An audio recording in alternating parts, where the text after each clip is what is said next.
هانا تاني على الزاز اللي كاين اليوم. لي بونبونيير الغزالين اللي كانوا سيرتو هاد الشكل، هاد لو موديل كان وتسالى وعاودنا جبناه. عرفتوا كان عليه واحد الاقبال اللي هو كبير، كيجيو ما شاء الله غزالين معشين بخرة تكون هماويه.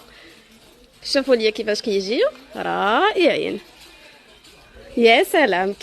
كيحمقوا هادو اللي كيسولوا الناس شنو نقدروا نديروا فيهم. تقدروش تكتفيو بهم غير ديكور في الدار، كيجيو غزالين، كيعطيو واحد المنظر اللي زوين. ابار تقدروا ديروا فيهم لي فخوي ساك، تقدروا ديروا فيهم لي بونبون الوليدات الصغار، كيجيو غزالين. وهذا الشيء راه ماوي وطوندونس سنه، يعني الا حطيتيه في الدار ديالك راك عرفتي ما تحطي. واجيو شوفوا لي هاد الزاز الاخر حتى هو كيفاش كيجي، حتى هادو بالرجيلات ديالهم.